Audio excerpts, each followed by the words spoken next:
प्रधानमंत्री अपना नामांकन करके तुरंत अभी यहाँ से निकले हैं, क्या कुछ करें? नहीं, बिल्कुल प्रधानमंत्री जी के नामांकन में हम तमाम एनडीए के सहयोगी दल हम लोग आए थे और मुझे लगता है हमारे गठबंधन की ताकत ही यही है कि जिस तरीके से पूरा एनडीए एक साथ एकजुट है। ऐसे में जहां एक तरफ बटा हुआ विपक्ष आप देखते हैं, तो ऐसे में हम लोग का विश्वास कि जो लक्ष्य प्रधानमंत्री जी ने दिया वो सरलता से पार कर लेंगे, क्योंकि ये हम लोग की ताकत है, एकजुटता। ये एनडीए का एक तरीके से शक्ति प्रदर्शन भी कहा जाए कि एनडीए का शक्ति प्रदर्शन था ये। आप इसको शक्ति प्रदर्शन बोल लीजिए, मैं इसको मेरा समर्थन मेरे प्रधानमंत्री जी के प्रति बोल 400 पार यकीनन। पशुपति पारस जी इस वक्त हमारे साथ में मौजूद हैं। सर, प्रधानमंत्री अपना नामांकन करके अभी निकले हैं, क्या कुछ कहेंगे? एनडीए ने जी ये बनारस की धरती का सौभाग्य है और पूरे देश का सौभाग्य है कि आज विश्व स्तर के सबसे बड़े लोकप्रिय नेता परमादरणीय नरेंद्र मोदी जी ने तीसरी बार यहाँ के नामांकन किया है। और मैं समझता हूँ कि सबसे अधिक मतों से देश में सबसे अधिक मतों से विजयी होंगे और 4 जून के बाद जब रिजल्ट आएगा तो तीसरी बार देश के प्रधानमंत्री के रूप में शपथ ग्रहण लेंगे। विपक्ष की बात जो लगातार, क्योंकि आज के दिन ये सवाल भी जरूरी होता है, वो लगातार ये कहते हैं कि बीजेपी 400 क्या तो क्या 300 भी पार हो जाए तो बड़ी। विपक्ष का काम है विरोध करना, लेकिन देश की जनता एनडीए गठबंधन के साथ एक तरीके से कहा जाए तो गठबंधन का ये शक्ति प्रदर्शन हमने देखा आज। हमें पूरा गठबंधन हम लोग एक हैं, पूरा गठबंधन हम लोग एक हैं, उसमें कहीं दो राय नहीं है। जयंत जी, प्रधानमंत्री के नामांकन में आप पहुंचे, क्या कुछ कहेंगे? पूरा एनडीए एक तरीके से कहा जाए तो अपना एकदम दिखाने की कोशिश। देख, बनारस का अपना एक सिग्निफिकेंस महत्व है। यहाँ से चुनाव प्रधानमंत्री को चुना जाता है धरती से। यहाँ के मतदाताओं को मेरी शुभकामनाएं। आज एक शुभ अवसर था, हम सब लोग देश के विभिन्न दल के नेता मौजूद थे और हमारे लिए सौभाग्य की बात है। सौभाग्य की बात आपने कही है और तीसरी बार प्रधानमंत्री नामांकन, ये हुजूम भी आपने यहाँ पर देखा, क्या लग रहा है? जो 400 पार का नारा है उसका एक बड़ा संदेश यहाँ से जा रहा है। कहीं कोई शक नहीं है, जो हमने लक्ष्य तय किया है 400 पार का है वो पूरा होगा। तो आपने देखा प्रधानमंत्री नरेंद्र मोदी का जो नामांकन है उसमें लगातार लोग भी जुट रहे हैं, उनसे भी बात हो रही है। अलग अलग, जैसा मैंने कहा, काशी के अलग अलग इलाकों से लोग पहुंच रहे हैं।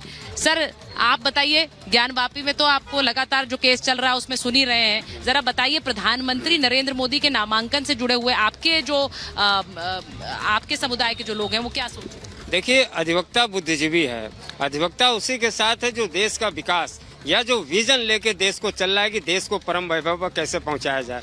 हमें लगता है इस देश में एकमात्र पार्टी भारतीय जनता पार्टी है या मोदी हैं एक नेता जो वास्तव में जिनके पास देश के विकास का एक विजन है, एक लक्ष्य है कि भारत को कैसे परम वैभव पर विश्व के प्रथम श्रेणी में कैसे खड़ा किया जाए, एक विजन लेके चल रहा है। अन्य पार्टियां हमें लगता है कि परिवार में अपने भाई भतीजावाद कि हमारे भाई हमारा कैसे मुख्यमंत्री हो जाए, हमारा लड़का कैसे मुख्यमंत्री प्रधानमंत्री हो जाए, लड़ाई इस पे चल रही है। लेकिन भारतीय जनता पार्टी एक विजन लेके चल रही है। और रह गई बात ये जो वर्तमान परिदृश्य दिखाई दे रहा है, लड़ाई इस पे नहीं, अब लड़ाई इस पे है कि 400 पार की 400 नीचे। ये पूरे देश में ये पहला चुनाव है जो बहस का मुद्दा बना है। बनारस के जो लोग हैं, मैं एक बार पूछती हूँ, बनारस के लोग जो हैं, आप ये टोपी ओपी पहनकर आ गए, आप कार्यकर्ता हैं या आम आदमी?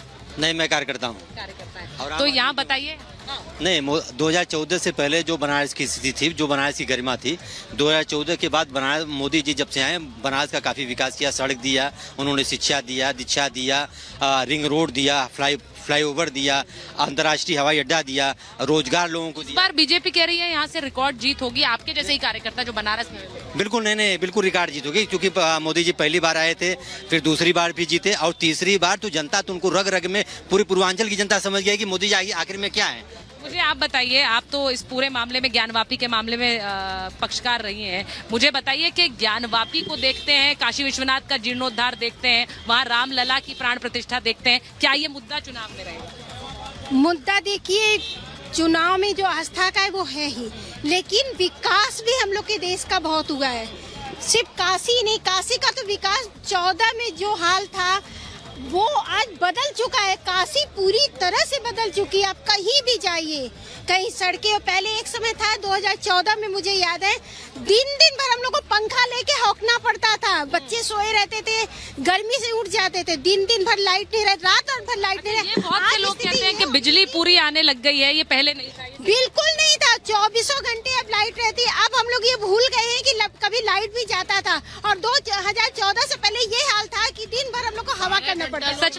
12 घंटा लोग लाइट देते थे तो बहुत एहसान करते थे और कहते थे कि बनारस को 12 घंटा लाइट दे रहे हैं 2014 के पहले।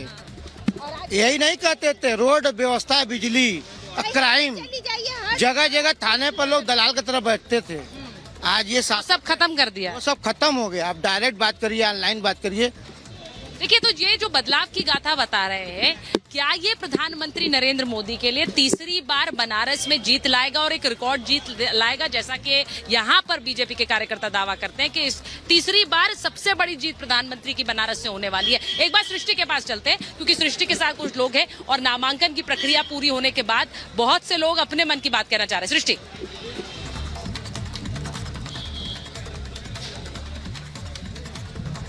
बिल्कुल सुचारिता, जैसा आपने कहा कि लोग अपने मन की बात भी यहाँ पर कहते हुए नजर आ रहे हैं और प्रधानमंत्री यहाँ से निकले हैं, रुद्राक्ष कन्वेंशन सेंटर में मौजूद हैं। इधर भी कुछ लोग हैं, हम एक बार बात करने की कोशिश करेंगे। आप लोग कहाँ से आए हैं सर? जी, कहाँ से आए? हम तो बनारस के रहने वाले। बनारस के रहने वाले। पीएम ने अभी अपना नामांकन किया, यहाँ से निकले हैं। हजारों लोग आज भी हमने यहाँ पर देखा, लोगों को पता नहीं था फिर भी यहाँ पहुंचे। क्या कुछ कहें? मैं हवलदार यादव, प्रदेश महासचिव राष्ट्रीय लोकदल उत्तर प्रदेश। प्रधानमंत्री जी का आज नामांकन था। भारी मतलब जनता में उत्साह है, चुनाव जीतेंगे। लड़ाई का कोई सीमा नहीं, किसी से कोई लड़ने वाली टक्कर नहीं है। कोई टक्कर नहीं है। तो कोई टक्कर नहीं है। यहाँ पर कुछ कार्यकर्ता भी हैं, वो कह रहे हैं, और इसी के साथ में और भी कई लोग हैं। बात करने की इधर कोशिश करते हैं कि आखिरकार यहाँ पर भी कुछ लोग बैठे हुए हैं। सर, आप लोग बताइएगा, प्रधानमंत्री पहुंचे, अपना नामांकन दाखिल किया, निकले हैं और अपार प्रेम यहाँ की जनता देती हुई नजर आ रही है। क्या कहेंगे? जीत रहे हैं यहाँ से। जीत रहे हैं जी, विकास के दम पर। हाँ, विकास के। कहते हैं कि मैं काशी का बेटा हूँ, काशी की जनता वैसी उनको एक्सेप्ट करती है। हाँ, एक्सेप्ट करती है जी। इधर कुछ काले कोट वाले वकील भी हैं। ये कहा जा रहा था कि प्रधानमंत्री का स्वागत करने के लिए उनके लिए यहाँ पर बहुत सारे वकील भी पहुंचे हुए हैं। आप लोग कुछ कहेंगे? हाँ, क्या लग रहा है? एकदम जीत रहे हैं, बम्पर वोट से जीतेंगे, रिकॉर्ड न टूट जाए। और जहाँ काशी की जनता यही चाह रही है, रिकॉर्ड बनाना। रिकॉर्ड बनाना। इधर भी कुछ लोग हैं, आप और क्या कुछ कहना चाहेंगे? प्रधानमंत्री गए हैं, अपार प्रेम मिला, लोग कह रहे हैं कि रिकॉर्ड टूटने वाला है इस बार सारा। क्या जीतेंगे? 10 लाख। कुछ लोग 15 भी कह रहे हैं। नहीं, 15 10 तो है, 10 तो क्लियर है, 10 तो जाएगा। और इधर और भी कुछ बीजेपी आप बिल्कुल क्या कुछ कहेंगे सर, जिस तरीके से प्रधानमंत्री गए? जिस प्रकार से यहाँ पर जन सैलाब वो बढ़ रहा है। कल तो मैं रोड शो में आया था, जिस प्रकार से लोगों की आंखों में आंसू और ऊपर से महिलाएं, उन पर पुष्प, महिलाओं की संख्या बहुत ज़्यादा थी। तो मैं समझता हूँ कि मैंने एक व्यक्ति ऐसा नहीं मिला है, मैं 3-4 दिन से घूम रहा हूँ, जिन्हें प्रधानमंत्री मोदी या एनडीए के बारे में कोई भी आलोचना की एक लाइन भी बोली हो। और इंडिया गठबंधन के अंग्रेज तो समझ लिया आलोचना का पूरा समर्थन मिलता हुआ नजर आ रहा है, ऐसा यहाँ के लोगों का कहना है, कार्यकर्ताओं का भी कहना है। क्योंकि कल रोड शो से लेकर आज तक जो तस्वीरें यहाँ पर देखी गई हैं, वो बता रही हैं कि किस तरीके का प्रेम जो है वो काशी देती हुई प्रधानमंत्री को नजर आ रही है। कई केंद्रीय मंत्री भी यहाँ पर पहुंचे हुए थे नामांकन के दौरान। क्या कुछ उन्होंने कहा, आपको सुनाते हैं। और हमें पूरा विश्वास है, जनता पर हमारा विश्वास है और इंडिया आघाड़ी का बहुत बड़ा मतलब यहाँ मतलब उनको धक्का मिलने वाला है और हमें बहुत बड़ी सफलता मिलेगी। उत्साह है। माननीय प्रधानमंत्री जी ने अपना नॉमिनेशन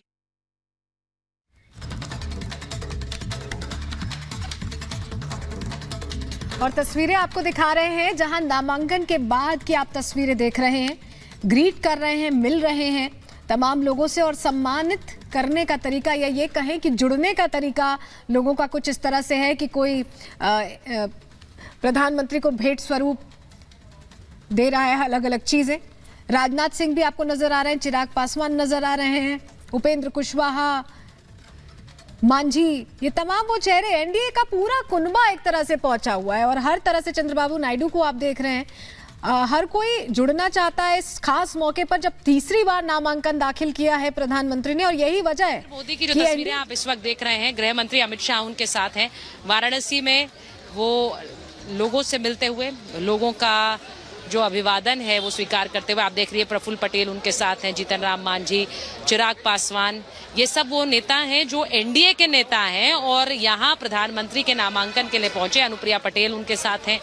ये सब नेता, चंद्रबाबू नायडू को आप देख सकते हैं। यानी सिर्फ बीजेपी नहीं, एनडीए को साथ लेकर प्रधानमंत्री नरेंद्र मोदी ने आज अपना ये नामांकन किया है। योगी आदित्यनाथ वहां बैठे हैं, बीजेपी शासित राज्यों के मुख्यमंत्री भी पहुंचे हैं और प्रफुल्ल पटेल ने प्रधानमंत्री को मुकुट पहनाया, कोई उन्हें शॉल भेंट कर रहा है। एनडीए के सर्वमान्य नेता के रूप में एनडीए के प्रधानमंत्री के जो दावेदार हैं प्रधानमंत्री नरेंद्र मोदी, 2 टर्म पूरे करने के बाद अब तीसरे टर्म की जो ये लड़ाई है, जो एनडीए 400 पार की बात कर रही है, उस 400 पार की इस लड़ाई के लिए प्रधानमंत्री नरेंद्र मोदी ने आज अपना नामांकन दाखिल किया है। और यहाँ बनारस में चुनाव 1 जून को होना है। बनारस के इस चुनाव से पहले 1 जून के इस चुनाव से पहले 3 चरण के चुनाव अभी बाकी हैं।